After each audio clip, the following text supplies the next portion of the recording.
and today we're going to be learning the difference between a good leader and a great leader.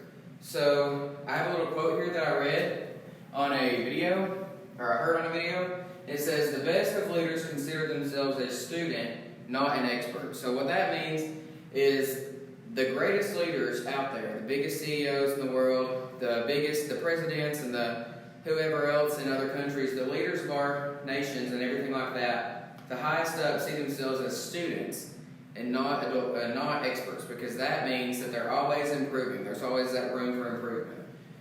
So a good leader will practice, learn, and implement their skills and what they need to do for their group, but they won't go beyond that.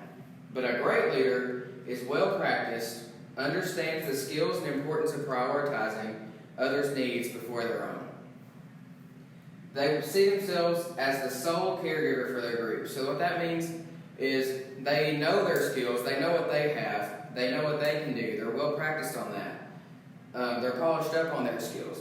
They understand the skills, and they understand the importance of prioritizing their group's needs and their group skills before his or her own.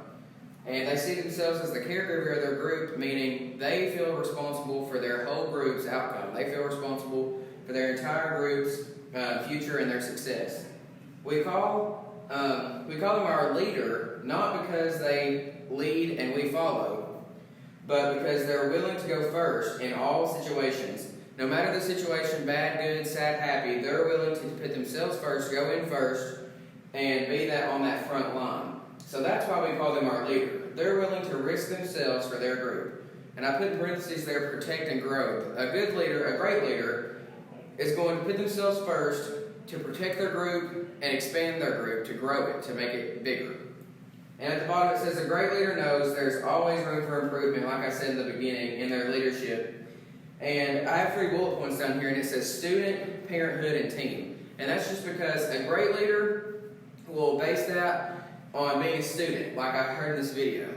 Being a parent. In parenthood, there's always room for improvement. You're always going to have mess-ups when you're a parent. You're always going to do things bad. But you learn from those, and you improve your skills in your parent as a parent by doing that.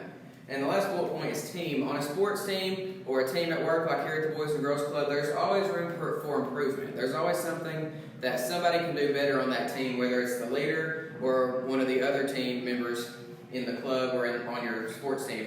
So just remember that a good leader they will practice, learn, and implement those skills, but they won't go any further. A great leader goes first, puts themselves first, protects and grows, and they see themselves as a student, a parent, or a team member. So I'll see you guys next time on Leadership U. Bye, guys.